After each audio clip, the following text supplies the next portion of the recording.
Tecnofit Talks, seu papo de gestão. Olá pessoal, tudo bem? Aqui quem fala é o William da Tecnofit e estamos apresentando o nosso podcast de número 1. Para você que é gestor e empreendedor no mercado fitness, siga nosso podcast, fique por dentro de muito conteúdo feito por profissionais da área e também de especialistas em gestão. Aqui você vai acompanhar dicas e ideias para aplicar no seu negócio. E o melhor, você pode ouvir quando e onde quiser, no carro, no trabalho, em casa, e por isso estamos muito animados com o lançamento de mais esse canal para compartilhar conteúdo com vocês. Para estrear nosso podcast, estamos aqui com o Herbert Oliveira, que inclusive já é um super parceiro nosso no portal Interação Fitness. O Herbert já atuava há mais de 15 anos no mercado fitness e teve experiências que vão desde estagiário até proprietário de academia. E há mais de 5 anos está atuando como consultor em gestão de projetos para desenvolvimento estratégico, estruturação de processos e capacitações. Fala William, tudo bem? Gostaria de agradecer mais uma vez por mais um convite aí, a gente poder realizar esse trabalho juntos. Então o bate-papo com o nosso convidado de hoje vai ser sobre como atrair novos clientes para o seu negócio fitness, como reter esses novos alunos, além de dicas de gestão e marketing para você aplicar. Conta um pouquinho pra gente. O que a maioria das pessoas que estão buscando um box de crossfit, uma academia, um estúdio de pilates ou outros negócios esperam encontrar nesses ambientes? Quais são os principais atrativos e quesitos mais valorizados por eles? Legal, William. Então, as pessoas que estão buscando hoje a atividade física, na sua maioria são pessoas que não estão praticando atividades físicas, né? Então, se nós formos aí considerar que nós temos em média hoje 5% no máximo aí da população brasileira praticando atividade física. Então a gente imagina aí que nós temos um grande universo de pessoas que não tiveram contato nenhum com a prática de atividades físicas, independente de ser em academia ou de ser por conta própria. E sem sombra de dúvidas, eu posso te dizer que essas pessoas elas estão buscando ter o seu problema resolvido. Ela está buscando alguém que entenda o problema que ela tem e que consiga atender esse problema da forma mais personalizada possível. Então, no meu ponto de vista, essas pessoas buscam cada vez mais, e isso reflexo também do comportamento de um consumidor, né, de nós todos, muito mais criterioso na hora da sua escolha. Ele já não aceita mais serviços e produtos com má qualidade. Então a gente sempre busca ter referências primeiro e depois também ver qual a empresa, né, qual o produto, qual a prestadora de serviço que vai resolver o seu problema da forma mais direcionada e personalizada possível para o que ele tem de exigências e o que ele tem de expectativas. E existe algum cuidado especial ou característica que deve ser levada em conta nessa etapa?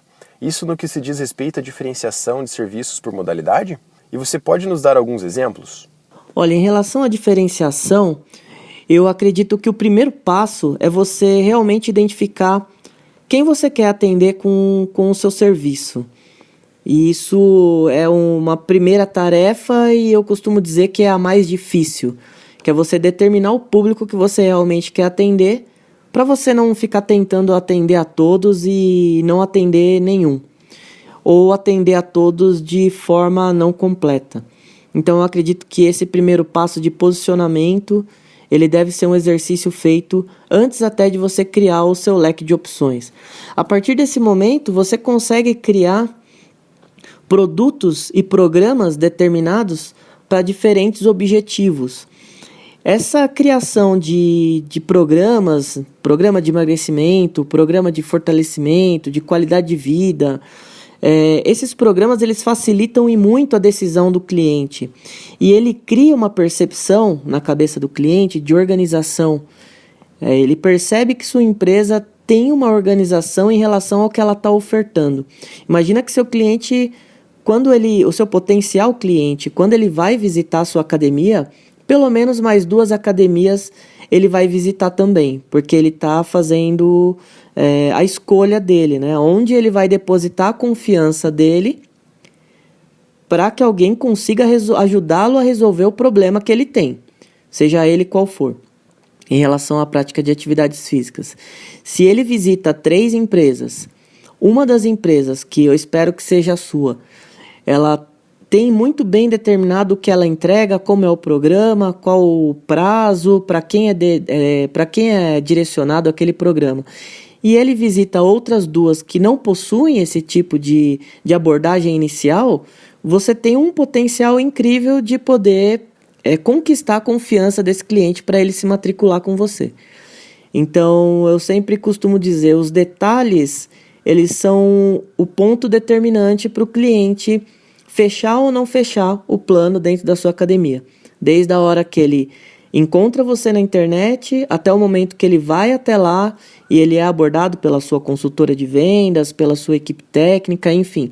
Seja qual for a abordagem que ele vai ter, mas os detalhes são os determinantes, é onde ele vai fazer o critério de decisão dele. Com certeza. E do ponto de vista do dono do negócio, qual é a melhor maneira de se preparar para receber esses clientes? Ou seja, como você acha que seria um passo a passo eficiente para encantar um novo aluno que acabou de se matricular e não correr o risco de perdê-lo nos meses seguintes? Olha, o gestor tem que ter muito bem entendido que existem 2 momentos críticos de evasão dos alunos quando eles se matriculam na academia. Então, eu costumo definir o primeiro momento, que é mais crítico, ali entre os 45 e os 90 primeiros dias que ele se matriculou. Tá? Então, até os 45 dias, a gente tem aquela fase de acomodação, eu chamo, né? Que o aluno ele tá chegando na academia, ele está conhecendo o ambiente, conhecendo as pessoas e ele está em análise. Ele está analisando tudo, ele está analisando atendimento, está analisando a flexibilidade de dias, de horários, limpeza, uma série de fatores, né? Tecnologias envolvidas também dentro da academia que ele escolheu. Então ele está analisando tudo isso, o ambiente, as pessoas que frequentam. Dos 45 aos 90, quando eu falo primeiro período crítico de evasão, não necessariamente o aluno ele cancela o plano dele, mas ele simplesmente para de frequentar. A gente sabe que todo mundo, quando toma a decisão de praticar atividade física, seja quem não frequentou ou quem já frequentou e está retomando, a gente tem a tendência de começar a se policiar mais em relação às suas práticas, né? Então você começa a comer um pouco melhor, vai no mercado e já escolhe um produto melhor, compra uma vestimenta adequada para ir na academia, para quem já treinou, de repente uma camiseta nova, para quem nunca treinou, vai criar ali o seu kit academia, né? Então isso ali até os 45 dias vai muito bem. Dos 45 aos 90, ele já fez a sua análise inicial e ele já consegue identificar se realmente ali o problema dele vai ser resolvido ou não. E se tem alguém que motive ele a permanecer depois desse período. Tudo isso de forma muito subliminar, muito inconsciente, mas é isso que está acontecendo. E dos 90 aos 180 dias, então do 3º ao 6º mês, é o segundo período crítico. Ele pode ter se mantido ali no primeiro período, mas depois ele também vai ter que começar a perceber mais resultados do que aqueles iniciais. E a gente sabe que os resultados iniciais, eles aparecem de uma forma até breve, mas depois começa a ficar mais difícil. E aí o fator motivacional externo, né, quem está do lado de fora ali acompanhando ele, o professor, o coach, enfim, essa pessoa vai ter papel fundamental na manutenção desse aluno.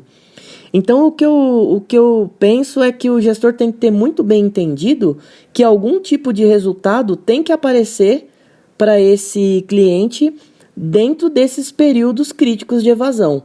Então, dos 45 aos 90 dias, obrigação da academia, obrigação de quem está acompanhando, apresentar para esse aluno algum tipo de comparação entre o período de quando ele entrou, né, na academia até o momento, o que aconteceu, e no segundo período também. Então, o que eu sugiro é que dê atenção total para esse novo cliente nos 6 primeiros meses, Então, pensando nos 45 a 90, ele tem que ter alguma coisa ali que mostre o que aconteceu dentro desse período. E quando a gente fala sobre resultados, né, que é essa é a questão, não necessariamente você precisa apresentar para ele resultados estéticos.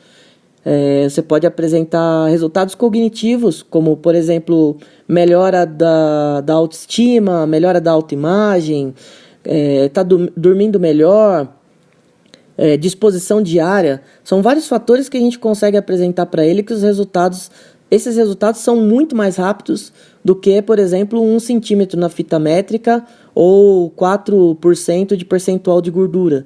Se a gente ficar apegado a esses fatores simplesmente, nós estamos perdendo uma grande oportunidade de mostrar outros resultados que são tão importantes quanto os resultados físicos e estéticos e que vão fazer toda a diferença para que esse aluno ele permaneça na sua jornada de prática de atividades físicas, junto com a nossa empresa.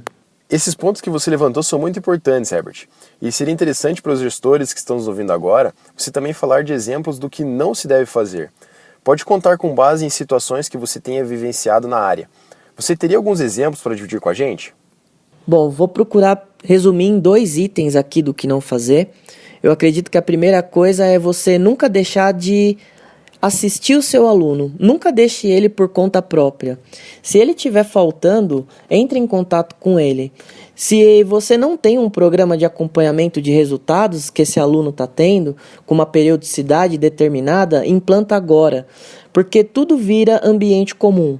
O aluno ele entra com um objetivo, você faz ele alcançar aquele objetivo, só que aí você não fez uma anamnese inicial, não fez algum tipo de avaliação inicial, enfim, você não teve os parâmetros iniciais. Com isso, você não vai ter um comparativo daqui a algum tempo e você não vai ter um histórico de acompanhamento desse aluno. Isso é muito ruim, porque daqui a algum tempo ele nem vai lembrar que ele teve os resultados iniciais que ele teve. Ele vai simplesmente parecer que ele sempre esteve daquela forma com que ele foi buscar a academia. Então, o primeiro item é nunca deixe de acompanhar e apresentar para os seus alunos os resultados que eles tiveram, em que fase você está e qual é a próxima meta. Porque você precisa ter o próximo passo para que ele continue motivado a continuar na jornada dele. O segundo item é nunca deixe de capacitar seus professores, seus colaboradores, enfim, toda a sua equipe, para que eles sempre saibam o que eles têm que fazer e para que eles sempre saibam que você está acompanhando se realmente o que foi combinado está sendo cumprido. É muito ruim quando você tem uma equipe que ela não tem a direção e não é raro. Às vezes você eu começo algum projeto e às vezes o gestor ele está assim, querendo trocar a equipe inteira porque a equipe não está tendo resultados. E a minha primeira pergunta é, o quanto de informação já foi dado para a sua equipe? Né? Quantas reuniões de equipe você já fez? Quantos treinamentos? Quantas capacitações? O quanto sua equipe está alinhada em relação ao que você realmente espera que eles façam? E também não é raro a quantidade de vezes que a gente identifica equipes que têm reunião a cada 1 ano, ou em toda a existência da empresa, nunca teve uma reunião de equipe, nunca teve um feedback individual, e aí fica difícil de você cobrar que a equipe não está dando resultados. Então, o segundo item é, deixe bem claro para a sua equipe, tenha uma comunicação bem clara do que eles realmente têm que fazer, determina com qual frequência você vai acompanhar isso, quais vão ser os seus pontos de conferência para saber se o que foi combinado está realmente sendo executado e sempre alimente eles com informações novas através de seminários, cursos, capacitações. E isso não necessariamente você precisa ter um agente externo, né, um consultor ou alguém que vai dar uma palestra de fora. O próprio gestor pode determinar, pode trazer conteúdo, né, novo para essa equipe. Então, esses são os 2 itens que eu considero que não podem deixar de ser feitos de forma alguma, porque compromete o sistema como um todo. Agora, voltando ao tópico principal e direcionando mais para as questões do marketing, quais seriam as práticas mais indicadas para o gestor prospectar e converter potenciais clientes? Olha, quando a gente fala em marketing, pensando aí em gerar interesse de potenciais clientes para que isso se converta em aluno, eu sempre penso no marketing integrado entre online e offline. Eu não acredito que somente ele supra a necessidade, nem online, nem só offline. Então, pensando aí no marketing offline, quando a gente fala não necessariamente só de panfletagem local, mas a gente está falando também aí de ações locais, em parcerias com comércios locais, com empresas, que podem gerar muitos clientes para vocês, né, para as academias que estão fazendo esse tipo de ação. E às vezes dá mais resultado do que o marketing feito de forma online. Quando a gente pensa aí num raio de atuação, os raios primários aí, eu sempre penso no raio primário 1 e no raio primário 2. Aí vai depender da região, depende da configuração geográfica, né? Mas a gente sabe que o raio primário ele vai concentrar cerca ali de 60% a 65% do seu total de clientes, e o secundário a diferença disso, né? De 40% a 35%. Então é lógico que o online ele vai ajudar muito a captar essas pessoas que estão principalmente aí no raio secundário, estão um pouquinho mais distantes da academia, e elas podem, numa busca, encontrar você no online. Mas o offline, os que estão muito próximos de você, o offline ele funciona muito bem também, principalmente quando você está falando em reforçar a sua marca na região onde você é muito mais forte, né? Às vezes você pode ter um vizinho e você está fazendo só a ação online e o vizinho não é tão digital assim. Às vezes ele nem sabe que sua academia existe, e não são raros os casos de academia em que você ouve que veio um aluno aqui, veio por uma pessoa que está treinando aqui conhecer a academia, e ele nem sabia que a academia existia. E o cara mora no bairro da academia, né? Então não só o online funciona. Agora, se eu posso sugerir uma ação de marketing que ela é muito efetiva, é pouquíssimo utilizada, até por uma questão cultural mesmo nas academias, de achar de que realmente pode incomodar ou que não é tão efetivo assim. São as indicações. As indicações de quem já confiou a você, né, a missão de ajudá-lo a resolver o problema. Então essas indicações são poderosíssimas. E quando eu falo de indicações, é lógico que existem as campanhas, né, momentâneas, traga um amigo esse mês e ganhe desconto, ou ganhe o brinde, enfim. Mas eu penso no ciclo de coleta de indicações como algo contínuo, perpétuo, né? Desde que você estruture de uma forma que o seu consultor de vendas consiga usar argumentos para coletar essas informações, na verdade, elas vêm no sentido até de suprir a necessidade hoje da escassez de visitas espontâneas, né? Todos nós sabemos que as visitas espontâneas elas estão cada vez menores, por vários motivos. Por uma concentração maior de academias no mesmo raio de atuação, então quem já vinha um pouquinho mais de longe, agora encontra uma academia no meio do caminho, entre o ponto dela, né, onde ela mora, e a sua academia, ela para no meio do caminho. Todo mundo hoje está querendo se deslocar o mínimo possível. Se a gente falar nos grandes centros, então isso é cada vez mais latente, né? Então, as indicações funcionam muito para suprir a necessidade de visitas espontâneas e de você também não precisar ficar injetando quantias exorbitantes de prospecção via online, que a gente sabe que tudo isso tem um custo, né? O gratuito ele atinge até uma certa quantidade, mas depois você precisa começar a injetar dinheiro para isso. E a gente consegue, com as indicações, ter bons resultados também, que ajudam nesse contexto todo. E como você vê a importância de um software de gestão nesse processo? Olha, eu vejo hoje o software de gestão, ele não é um item mais a ser estudado se realmente ele vale a pena. Ele é necessário, independente do tamanho do negócio. Podemos citar aqui vários benefícios, mas eu vou procurar colocar alguns que eu acho que são os principais. Primeiro, a centralização das informações. Então você acabar com aquele monte de controle que você tem em Excel, em planilha, em caderno, isso te gera aí o segundo item que eu considero também que hoje é o que todo mundo busca, que é ganho de tempo. Então você pode até ter uma economia mensal, né? Uma economia, na verdade, que ela não existe, né? Financeira por você não ter um software de gestão, mas assim, com certeza as horas de gestão que você vai gastar para poder acompanhar todos os seus controles manuais, que muitas vezes aquele caderninho que era para estar na gaveta da recepção, que já não está na gaveta da recepção, aquela anotação que era para lembrar que tinha que ser feita e alguém não lembrou, isso tudo come tempo, e o tempo do gestor é muito mais caro do que o investimento de você ter um software que vai centralizar todas as informações, principalmente se você conseguir ter esse software online, né, na nuvem, que você não precisa estar lá na academia para você visualizar os arquivos ou pegar os controles de forma manual para você precisar saber se está tudo ok. Então, assim, eu vejo como um fator essencial. Você ganha tempo, você ganha agilidade, você ganha solidez nas informações.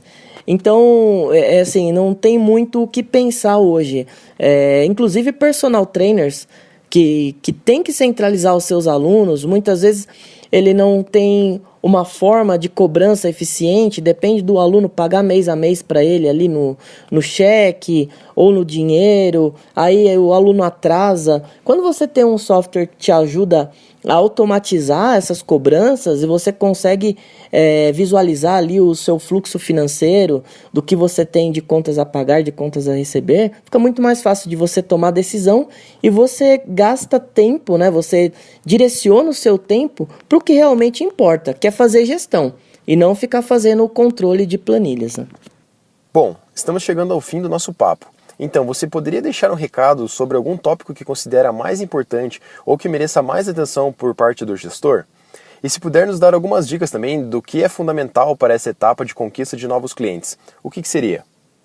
Bom, se eu posso deixar uma dica para os gestores, em geral, sejam melhores na acabativa do que na iniciativa, né? Porque hoje nós temos gestores, professores, coordenadores fantásticos para ter iniciativa de começar alguma coisa, mas ruins na hora de acabar aquela implantação, de acompanhar aquela implantação realmente até o final, né? E quando eu falo acompanhar, de acabar é assim: realizar a implantação, informar todo mundo de como vai ser acompanhar, medir, fazer ajuste, determinar o formato ideal, e isso leva tempo.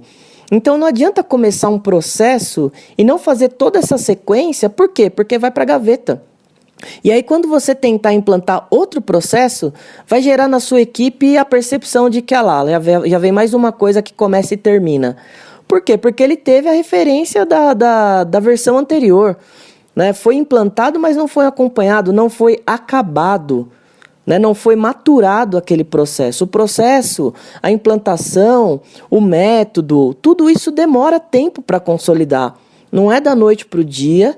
Então, assim, menos iniciativa e mais acabativa. For fazer uma implantação, implanta até o fim, mostra para todo mundo como vai ser acompanhado, acompanha efetivamente, mede, né? Mostra para todo mundo o que vai se ganhar quando a gente fizer da forma certa e o que nós vamos perder quando não for feito. E aí, a partir daí, você começa a consolidar melhor as suas implantações. Herbert, valeu pela participação, a nossa conversa foi muito boa e bastante proveitosa. Tenho certeza que contribuiu muito para os nossos ouvintes. Eu agradeço mais uma vez pelo convite, espero que nós possamos fazer outros projetos como esse e que o conteúdo seja de grande proveito para os gestores no seu dia a dia. Até mais. Pessoal, espero que tenham gostado, tivemos muitas dicas para vocês levarem para a sua gestão na prática. Ficamos por aqui e continue nos acompanhando. E até a próxima! Tecnofit Talks, seu papo de gestão.